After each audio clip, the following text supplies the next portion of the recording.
അസ്സലാമു അലൈക്കും വറഹ്മത്തുള്ളാഹി വബറകാതുഹു. പ്രിയമുള്ള സഹോദരങ്ങളെ, സഹോദരിമാരെ, ആദരവായ റസൂലുള്ളാഹി സ്വല്ലല്ലാഹു അലൈഹി വസല്ലമ തങ്ങൾ പരിശുദ്ധമായ റമദാനിനെ, നോമ്പിനെ പരിചയപ്പെടുത്തിക്കൊണ്ട് ഒരു ഹദീസിലൂടെ ഇപ്രകാരം പറയുന്നുണ്ട്: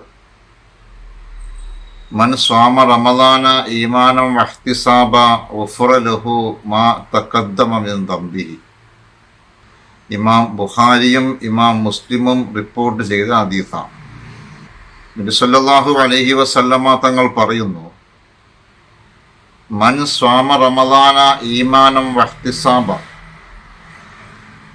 ആരെങ്കിലും പരിശുദ്ധമായ റമദാനിൽ ഈമാനോടുകൂടിയും ഇഹ്തിസാബോടുകൂടിയും നോമ്പനുഷ്ഠിച്ചാൽ,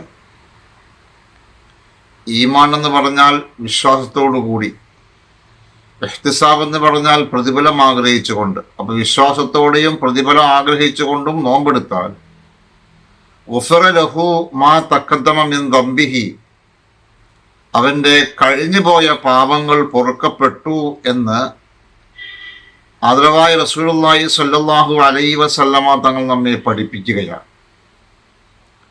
നമ്മളുടെ പാപങ്ങളാണ് നമ്മെ നരകത്തിലോട്ട് കൊണ്ടുപോകുന്നത്.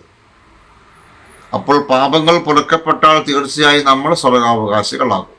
അപ്പോൾ സ്വർഗാവകാശികളാകുവാൻ പറ്റുന്ന ഒരു വിഭാഗത്താണ് നോമ്പ്. ആ നോമ്പെടുത്താൽ അവൻ്റെ കഴിഞ്ഞുപോയ പാപങ്ങൾ അല്ലാഹു തആല പൊറുത്തു തരും. ഇവിടെ നബി സല്ലല്ലാഹു അലൈഹി വസല്ലമ തങ്ങൾ പാപം പൊറുത്തരുമെന്ന് പറയുമ്പോൾ ഇവിടെ ഉദ്ദേശിച്ചത് ചെറുപാപങ്ങളാണ്. വൻപാപങ്ങൾ ഒരിക്കലും റമദാൻ നോമ്പ് കൊണ്ട് പൊറുക്കപ്പെടുകയില്ല. ചുരുക്കി പറഞ്ഞാൽ, നബി സല്ലല്ലാഹു അലൈഹി വസല്ലമ തങ്ങൾ റമദാൻ നോമ്പെടുക്കുമ്പോൾ അയാളുടെ പാപങ്ങൾ അല്ലാഹു പൊറുക്കുമെന്ന് പറയുമ്പോൾ രണ്ട് നിബന്ധനകളാണ് നബി സല്ലല്ലാഹു അലൈഹി വസല്ലമ തങ്ങൾ ഈ ഹദീസിലൂടെ പറയുന്നത്. കാരണം നബി സല്ലല്ലാഹു അലൈഹി വസല്ലമ തങ്ങൾ പറഞ്ഞ മറ്റൊരു ഹദീസ് ഇപ്രകാരം വായിക്കാം: അസ്സലാത്തുൽ ഖംസു വൽ ജുമുഅത്തു ഇലൽ ജുമുഅത്തി വ റമദാനു ഇലാ റമദാന മുകഫിറാത്തുൻ മാ ബൈനഹുന്ന ഇദജ്തനിബൽ കബായിറ. ആദരവായ നിബിതങ്ങൾ പറയുകയാണ്, 5 നേരത്തെ ഫർദ് നിസ്കാരങ്ങൾ, ഒരു ജുമുഅ മുതൽ അടുത്ത ജുമുഅ വരെയുള്ള ദിവസങ്ങൾ, ഒരു റമദാൻ മുതൽ അടുത്ത റമദാൻ വരെയുള്ള ദിവസങ്ങൾ. ഈ ഹദീസിലൂടെ നബി സല്ലല്ലാഹു അലൈഹി വസല്ലമ തങ്ങൾ പാപങ്ങൾ പൊറുക്കുന്ന രീതിയാണ് നമ്മെ പരിചയപ്പെടുത്തുന്നത്. അസ്സലവാത്തുൽ ഖംസു, 5 നേരത്തെ ഫർദ് നിസ്കാരങ്ങൾ ഒരാളുടെ പാപങ്ങളെ പൊറുപ്പിക്കും.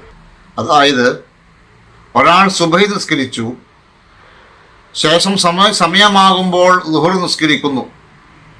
ളുഹറിൻ്റെയും സുബഹിയുടെയും ളുഹറിൻ്റെയും ഇടയിൽ ചെയ്തു പോയ പാപങ്ങൾ അല്ലാഹു തആല ളുഹർ നിസ്കരിക്കുന്നതോടുകൂടി പുറത്തു കൊടുക്കും. വൽ ജുമുഅത്തു ഇലൽ ജുമുഅത്തി, ഒരു വെള്ളിയാഴ്ച ജുമാ നിസ്കരിച്ചു, അടുത്തയാഴ്ച വെള്ളിയാഴ്ചയും ജുമാ നിസ്കരിക്കുന്നു, കഴിഞ്ഞ ഒരാഴ്ച മുതലുള്ള പാപങ്ങൾ അല്ലാഹു പുറത്തു കൊടുക്കും. വ റമദാനു ഇലാ റമദാന, ഒരു റമദാൻ മുതൽ അടുത്ത റമദാൻ വരെ ഇവകൾക്കിടയുള്ള പാപങ്ങളും അല്ലാഹു തആല പുറത്തു കൊടുക്കും എന്ന് പറഞ്ഞിട്ട് നബി സല്ലല്ലാഹു അലൈഹി വസല്ലമ തങ്ങൾ പറയുന്നു: ഇദ്ജ്തനബൽ കബായിറ, വൻപാപങ്ങളെ മാറ്റി നിർത്തിയാൽ, അപ്പോൾ ഈ പറയപ്പെട്ട പ്രധാനപ്പെട്ട 3 അമലുകൾ, 5 നേരത്തെ നിസ്കാരം, ജുമാ നിസ്കാരം, റമദാനിലെ നോമ്പ്, ഈ പറയപ്പെട്ട ഏറ്റവും പ്രധാനപ്പെട്ട അമലുകളെ കൊണ്ട് അല്ലാഹു തആല പുറത്തു തരുന്നത് ചെറുപാപങ്ങളാണ്. വൻപാപങ്ങൾ അല്ലാഹു പൊറുക്കൂല. അപ്പൊ ഇങ്ങനെ പാപങ്ങൾ പൊറുക്കുവാൻ ഈ നോമ്പ് കാരണമാകണമെങ്കിൽ അതിന് ചില നിബന്ധനകളുണ്ട്. അതാണ് നമ്മൾ ആദ്യം പറഞ്ഞ ഹദീസിലൂടെ നബി തങ്ങൾ നമ്മെ പഠിപ്പിക്കുന്നത്.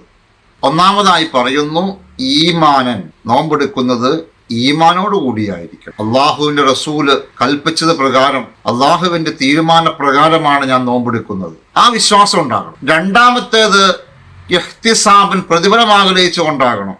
നോമ്പെടുക്കുന്നത് അള്ളാഹുവിൻ്റെ കൂലി ആഗ്രഹിച്ചുകൊണ്ട് തന്നെയാകണം.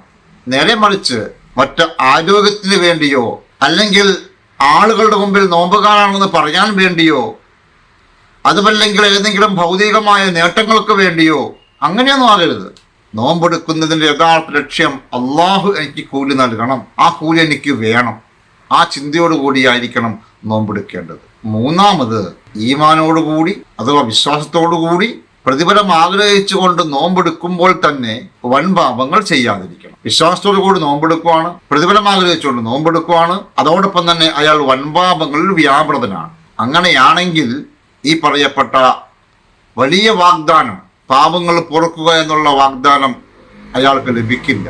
എന്താ വൻപാപങ്ങൾ എന്ന് പറഞ്ഞാൽ സർവ്വ നന്മകളെയും തകർത്ത് കളയുന്ന പാപങ്ങളുണ്ട്. ഉദാഹരണമായി അള്ളാഹുവിൽ ശിർക്ക് വയ്ക്കുക, പലിശ തിന്നുക, യതീമീങ്ങളുടെ ആ സ്വത്ത് കവർന്നെടുത്ത് ഭക്ഷിക്കുക, വ്യഭിചരിക്കുക, മാരണം ചെയ്യുക, ആളുകളെ കൊല്ലുക, മാതാപിതാക്കളെ ബുദ്ധിമുട്ടിക്കുക, കുടുംബബന്ധം മുറിക്കുക, കള്ളസാക്ഷി പറയുക, കച്ചവടങ്ങളിൽ, ഇടപാടുകളിൽ, വ്യവഹാരങ്ങളിലൊക്കെ വഞ്ചന കാണിക്കുക, മായം ചേർക്കുക, ഇങ്ങനെയുള്ള പാപങ്ങളൊക്കെ വൻപാപങ്ങൾ പെട്ടതാണ്.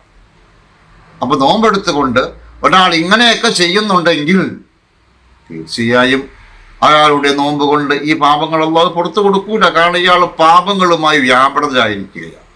അപ്പോൾ ഇതുപോലുള്ള ദുശ്ശീലങ്ങളുള്ളവർ അത് നിർത്തിവെച്ചിട്ട് വേണം റമദാനിൽ നോമ്പെടുക്കാൻ. അപ്പോൾ ഈ പറയപ്പെട്ട വൻപാപങ്ങളാകട്ടെ ചെറുപാപങ്ങളാകട്ടെ ആ പാപങ്ങൾ ഉപേക്ഷിക്കുന്നതോടൊപ്പം കൂടുതൽ കൂടുതൽ നന്മകളും റമദാനിൽ നമ്മൾ ചെയ്തുകൊണ്ടേയിരിക്കുക. കാരണം നബി സല്ലല്ലാഹു അലൈഹി വസല്ലമ തങ്ങൾ അങ്ങനെയാണ് ചെയ്തു വന്നത്. ഹദീസുകൾ പരിശോധിക്കുമ്പോൾ കാണാൻ സാധിക്കും, നബി സല്ലല്ലാഹു അലൈഹി വസല്ലമ തങ്ങൾ റമദാനായി കഴിഞ്ഞാൽ മറ്റു മാസങ്ങളെക്കാൾ കൂടുതൽ ഇബാദത്തുകൾ ചെയ്യുമായിരുന്നു. നബി സല്ലല്ലാഹു അലൈഹി വസല്ലമ തങ്ങൾ ധർമ്മം ചെയ്യുവാൻ വല്ലാത്ത ആഗ്രഹമുള്ള മനുഷ്യനാണ്. പാവങ്ങളെ കണ്ടാൽ വലിയ വലിയ സഹായങ്ങൾ ചെയ്യുവാൻ വല്ലാത്ത മനസ്സുള്ള ഒരു വലിയ വ്യക്തിത്വമാണ്.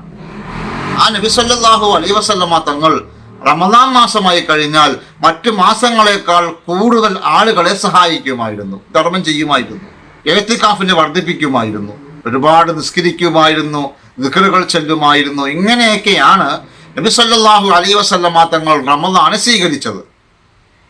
ആ രീതിയിൽ നമ്മളും റമദാനെ സ്വീകരിക്കുക.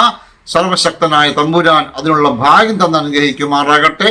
വിശുദ്ധമായ നോമ്പ് കൊണ്ട് അല്ലാഹു തആല ഉദ്ദേശിക്കുന്ന ഒരാളുടെ കഴിഞ്ഞുപോയ പാപങ്ങൾ പൊറുക്കുക എന്നുള്ള വലിയ ഭാഗ്യം അള്ളാഹു നമുക്ക് നൽകി അനുഗ്രഹിക്കുമാറാകട്ടെ. നമ്മളുമായി ബന്ധപ്പെട്ടവരെയും അള്ളാഹു ഈ ദുആയിൽ ഉൾപ്പെടുത്തട്ടെ. ആമീന ബിറഹ്മതിക യാ അർഹമർ റഹീമീൻ.